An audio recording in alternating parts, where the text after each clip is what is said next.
Good morning, everyone. Josh is Severe Weather. Thanks for joining me on this Wednesday. We have Category 4 Hurricane Beryl continuing to track quickly west to west northwestward over the central Caribbean and unfortunately bringing very rough weather and potential devastation to southern portions of Jamaica today as the storm gets closer and closer to the south coast. And after that, we have several other places that are certainly going to be watching closely and may be impacted by hurricane conditions as we head through this holiday weekend here in the U.S., as well as early next week, potentially up in Texas. So we're going to take a look at Hurricane Beryl, also talk a little bit about the disturbance behind it, but most of this video will talk about Beryl. And as always, I appreciate you joining me today and sharing this information with your friends and anybody you know who may be in the path of this awful storm. Here is a look at Category 4 Beryl, and you can see Jamaica right here. We are expecting the track to go very close to the south coast here through the early afternoon and then head on into the Western Caribbean, potentially getting very close to Grand Cayman Island and eventually heading towards the Yucatan Peninsula as we get to the end of this week. Now, there's a lot of uncertainty in how this will interact with land and how long it's going to spend over land. So what I'm going to do is going to talk about some potential outcomes. But one thing is for certain, the storm will be back in water, warm water over the Western Gulf by the time we get to this upcoming weekend. And that certainly is going to be a player in the weather here across Mexico and perhaps Texas as well. So we're going to take a closer look at that and what models are showing right now. Here's our current satellite, and that shows a very healthy Hurricane Beryl. Now, it has weakened some since yesterday due to some wind shear, but the core is still very powerful. And any jog to the right is going to bring worse weather to Jamaica. Any jog to the left will bring the worst wind just offshore. We're obviously rooting for the second of the two if we're in Jamaica. However, the less interaction it has with Jamaica, the more potential intensity it may have down the road. So it's kind of a catch-22 here where the stronger the storm is when it comes out of Jamaica could be bad news for folks compared to if it does go over Jamaica. And right now, I think we're going to be talking about a close call for Jamaica. This would kind of put it in line with storms like Hurricane Dean back in 2007, Hurricane Ivan in 2004, rather than Hurricane Gilbert in 1988. But nonetheless, a very powerful storm, a very big storm. You can see behind it our next disturbance starting to pick up some steam with it, not organized, but looking unfortunately wet for the same places that are cleaning up from Beryl just 2 days ago, getting more rain and gusty winds today. Here's a look at the visible satellite. And you'll see the eye is now cloud-filled. It has succumbed to some wind shear. It's still a very powerful storm. Doesn't need the massive eye to be powerful. And I wish I could stop this here. We're having some internet challenges, but you can see it is getting very close to the south coast of Jamaica here. Let me see if I can pause this. Guess not. All right, we're going to keep moving on. And here's a look at the infrared. And you can see Jamaica right here, the core of the storm, now within about 100 miles of Kingston, Jamaica, which is in the southeast, and 100 miles from the southern tip as well. Very heavy rain also impacting Haiti this morning, and some gusty winds and rain across southeastern Cuba as well. You can see there is some wind shear in the face of this system. That has caused it to weaken some. The wind shear, generally speaking, is kind of out of the northwest here, and is in response to what's called a tut trough that's in place here. Now, Beryl has fought the wind shear off very well. You would think a storm of this size would weaken faster. However, Beryl kind of has a mind of her own and continues to kind of defy the odds here, which is obviously very bad news and very concerning news. But the trend should continue to be some weakening as the week wears on and the system tracks, generally speaking, in this direction. Now, there's going to be maybe a little bit more of a bend to the left here for a time being before it curves back.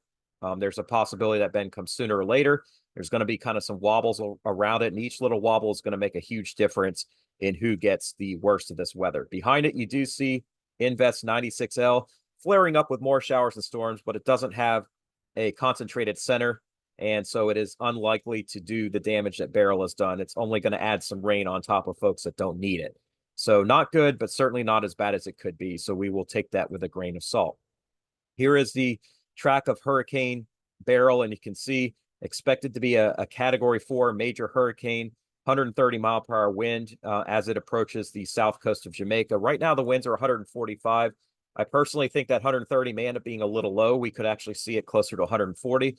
But how close it gets to the island is really going to be what we're watching most closely at this point. And right now, the cone stays just south of Kingston, but the strongest winds remain on the north and east side. So Kingston's going to be on the what we call the dirty side of the storm, the front right quadrant, where the winds are going to come right on in from the east and southeast, driving that water up to this portion of the coast of Jamaica. It's the only difference here is that if the storm continues to scrape by just south of the coast, it is less likely to weaken as quickly as it would if it were to go over the coast. So wind speeds may get even higher up on the mountains here. We have mountains up to 7,000 feet. Blue Mountain coffee comes from there. If you have it, please send me some. I could use it. Just kidding. But in all seriousness, winds up on the mountains are going to be pretty nasty. Rain's going to be very nasty. Just a very difficult situation for Jamaica this afternoon. So this weather's moving in now. It'll continue through the afternoon and then lessen tonight as the storm continues moving pretty quickly at over 20 miles per hour. We still have a hurricane watch and tropical storm warning, at least at the time of this video, for the south coast of Haiti and the Southwest Peninsula. And we have a tropical storm warning as well for the southwest coast of Dominican Republic.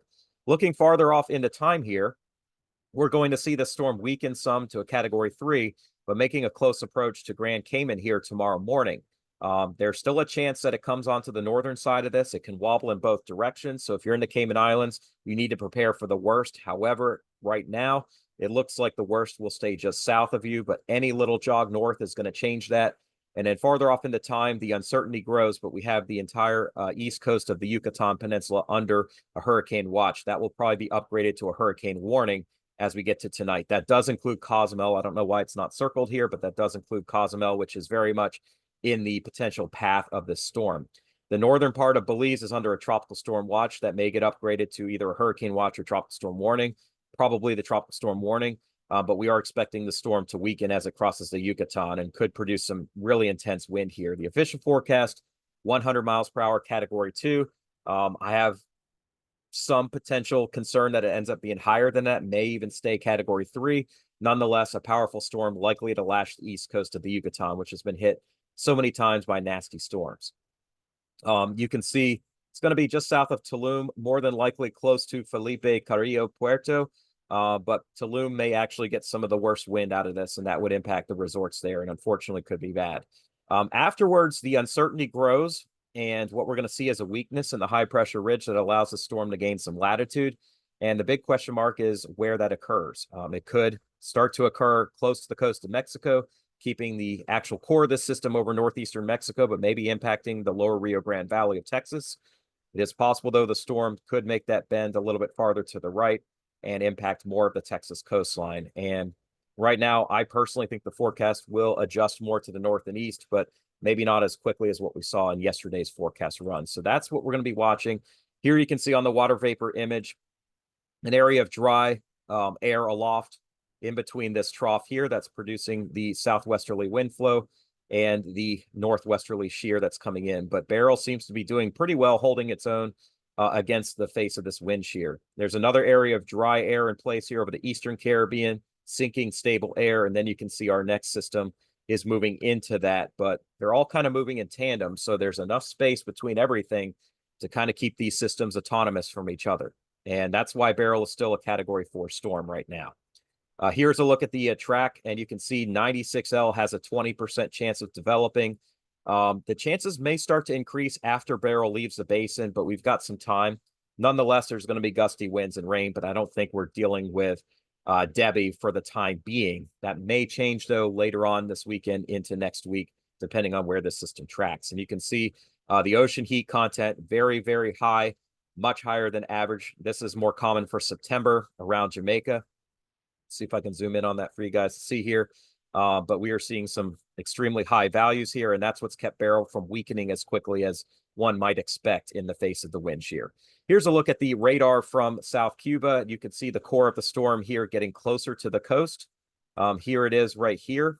You can kind of see moving, generally speaking, in this direction. The strongest winds are right up in here. Oops, sorry about that.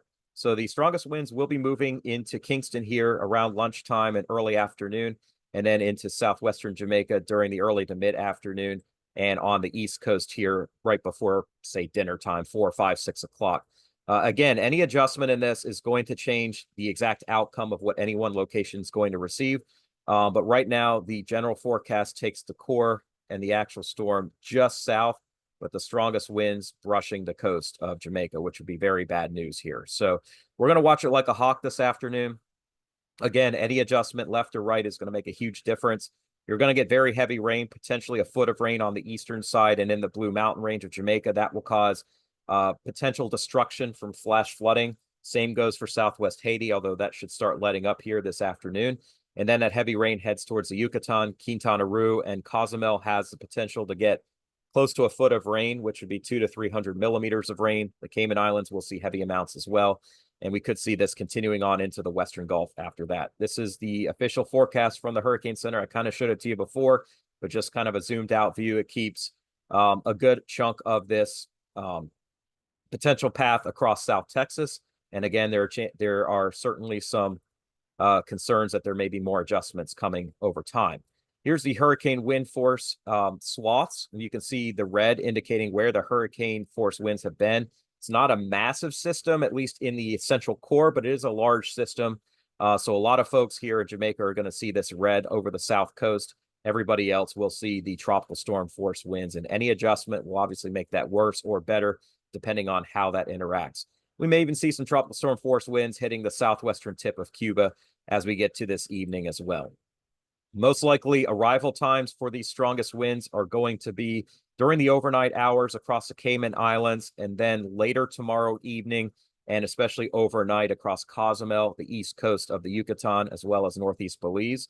After that, the storm moves into the Gulf, and we will see winds starting to pick up on the northeast Mexican coast and the South Texas coast over the weekend, most likely early in the day on Sunday, potentially a little bit later if this makes more of a curve off to the right. And again, you can see we're seeing some adjusting in the models, but overall, they all show more of a northwesterly bend if you look at the mean, but there are individual solutions that split hairs. And we see several continuing west and several others turning off to the north and east. And here is that model spread for you guys. It's really one or the other. It's not either or. It's either going to continue this way into Mexico, or we're going to see slowing down and a curve somewhere up towards Texas. So anybody from Houston on down to Tampico needs to be watching this very closely. I don't think Louisiana sees a direct hit at this point, even though I know some of the ensembles have shown that. I think generally speaking, we're either looking at Northeast Texas or South Texas, or maybe a combination of the two.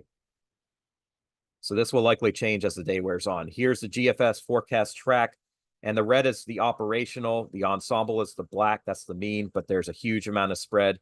So again, in about 6 days, it's either going and dying over the Sierra Madre or flooding South Texas, or potentially getting strewn off to the north and east all the way up into the Ohio Valley. And we still got a couple days before we know for sure what exactly will happen with that.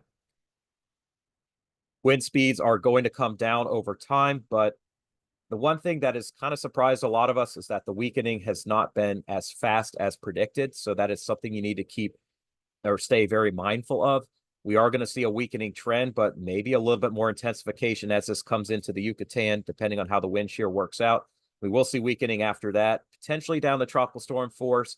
If it spends a little less time over the Yucatan, it may not get down below that. It may stay a hurricane, and then we may see some re-strengthening up until landfall. So likely this is going to be a hurricane in the Western Gulf, although if it goes farther south or spends more time over the Yucatan, the likelihood of that is less.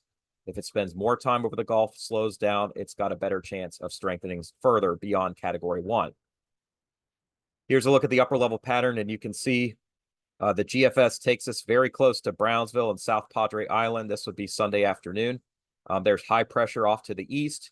There's a weakness coming down across the Central Plains. What that's doing is it is weakening the steering flow and allowing the system to gain some latitude. The big question mark is, does that happen after it makes landfall, or does that happen before, or a mix? And again, because the Texas coast is 360 miles long, Mexican coast is even longer, there's still some extreme differences in how this may play out.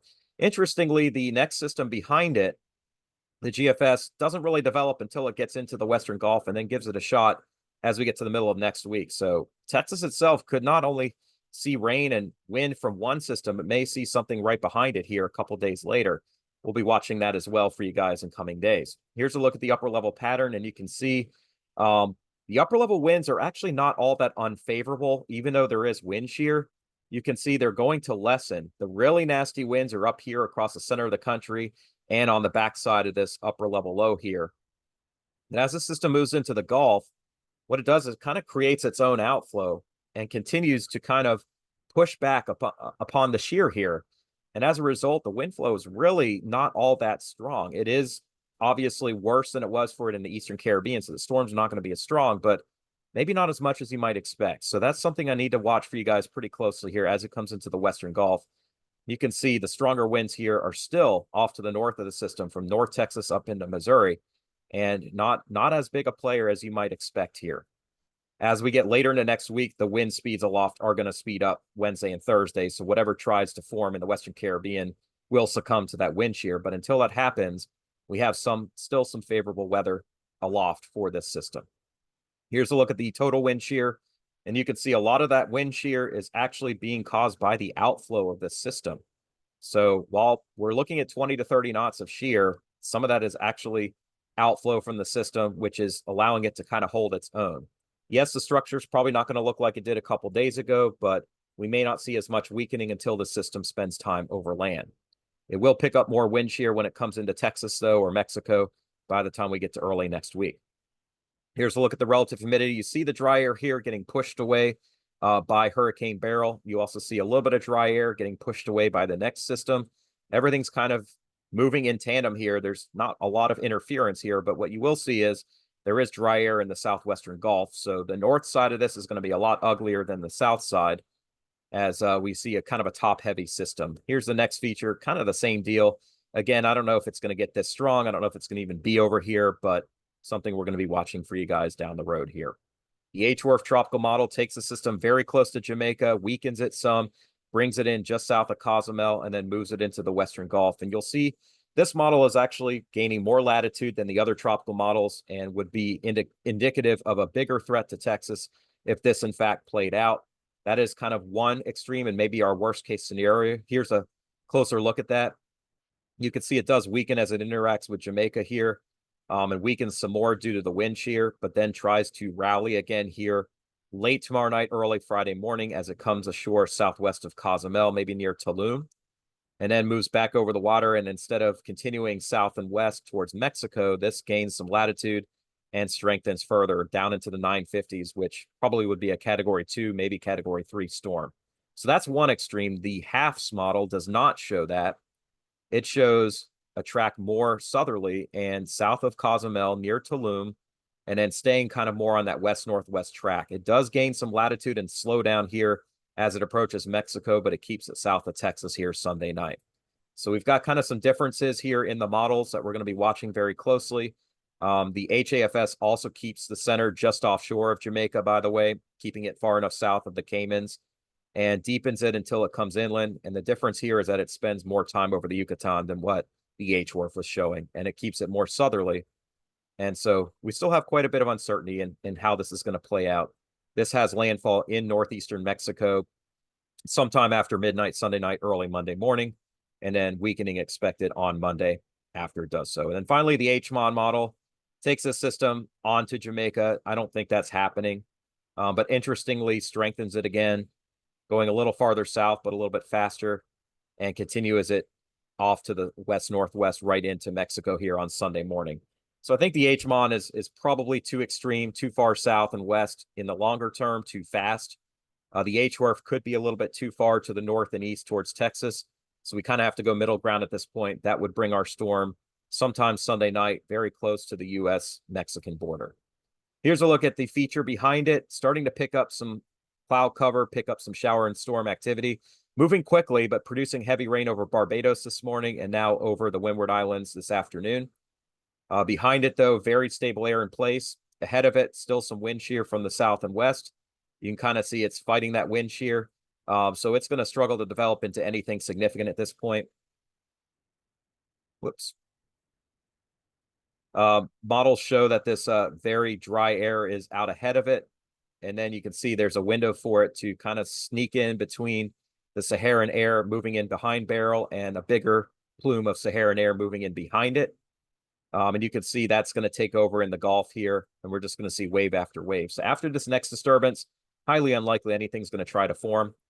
You can see, though, if this does try to form, it probably struggles to do so over the Caribbean. There's a slight chance some of the ensembles try to develop it here in the Northern Gulf, but it shouldn't be nearly as strong as Beryl at this point. I say shouldn't. Anything could still happen at this time. Our operational models, though, keep it more westerly, south of Jamaica, and maybe move it towards Belize and Honduras here by the time we get to the end of the weekend and beginning of next week.